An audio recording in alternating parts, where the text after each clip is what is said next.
I'm Josua Rine, licensed professional counselor, and this is Responding in Relationships, Emotional Intelligence in Action for Better Communication.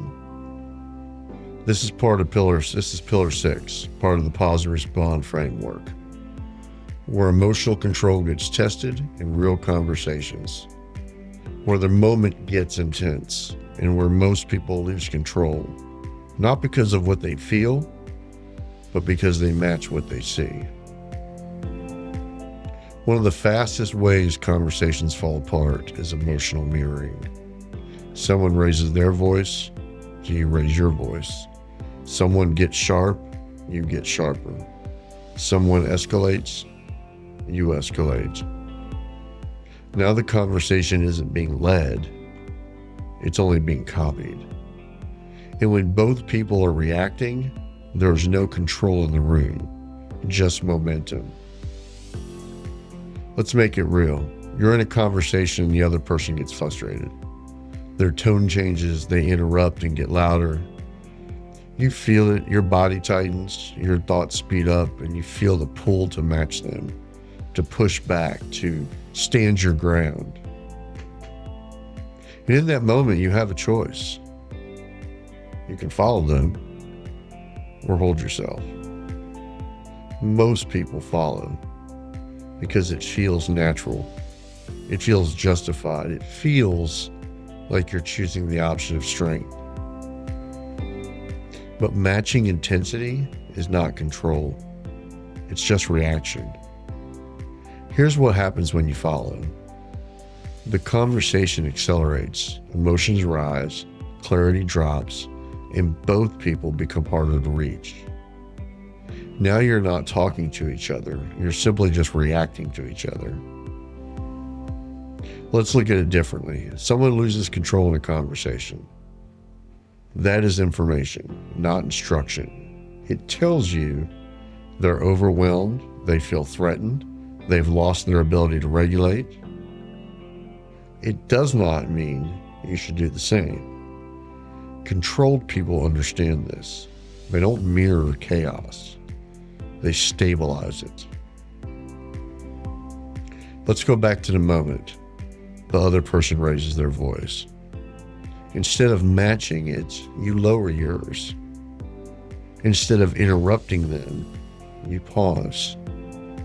Instead of pushing topics in the conversation, you just slow it down. That changes everything. Because emotional intensity requires fuel. And when you don't provide it, it often decreases. Think about a fire. It grows when it's fed. It dies when it's not.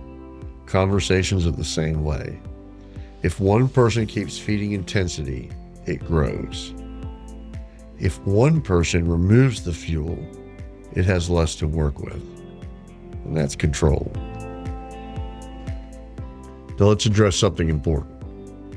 Matching someone's intensity does not mean being passive. It does not mean tolerating disrespect. It means choosing your response instead of reacting automatically.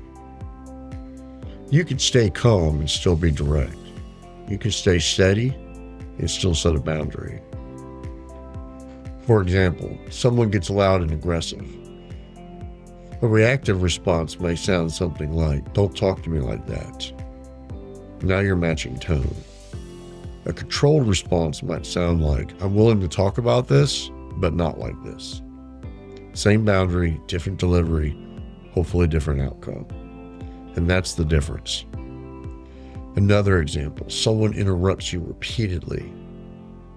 Reactive response might sound like, "Can you let me finish?" A controlled response might sound like, "Let me finish my thought, and then I'll listen to you." Clear, direct, calm. Controlled people don't lose their message when others lose control. Here's where people struggle. They think, if I don't match them, I'm losing. If I stay calm, I'm going to look weak. If I don't push back, they somehow win. The difficulty is that mindset keeps you reactive because now you're competing with the other person instead of leading. Leadership in conversation looks like this. You hold your tone, your pace, and your clarity, even when the other person doesn't. That's strength. Let's go a little deeper into that. Matching intensity often comes from ego. You don't want to feel disrespected. You don't want to feel small. You don't want to feel or have the appearance of losing. So the option becomes to respond with force. But force rarely creates respect. Control does. People may react to loudness, but they respect steadiness. Think about someone you trust under pressure. They don't panic, they don't rush, they don't escalate, they stay grounded. That's what makes them effective. Here's another layer. When you follow someone's loss of control, you give away your position. You move from choosing your response to reacting to theirs. And once you're reacting, you're not leading the conversation anymore.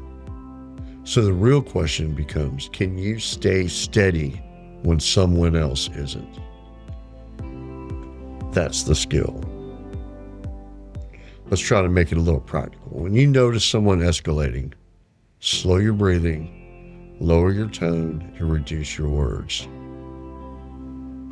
Pause before responding. Stay focused on the issue, not the emotion. Those small adjustments keep you in control. And sometimes, the most controlled move is simply stepping away. Not every conversation needs to be finished in the moment. Not every escalation needs to be met. You could say, let's come back to this when we're both calmer. That's not avoidance, that's control. Reactive people match behavior. Controlled people manage direction. Reactive people follow intensity. Controlled people set the tone. Reactive people try to win the moment, whereas controlled people try to protect the outcome. That's the difference. And that's what we're building in this series. Not just awareness, but discipline in real time.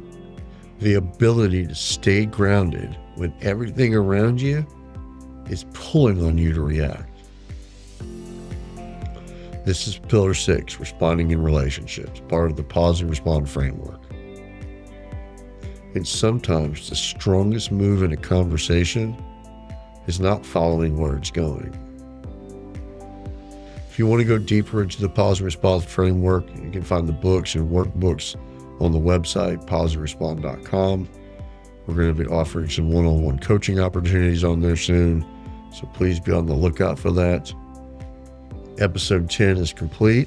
We got 5 more to go in this 15-part series. Follow the show so you don't miss the next episode, because next time we're going to talk about why strong people don't win arguments, they lead them. Less reaction, more choice.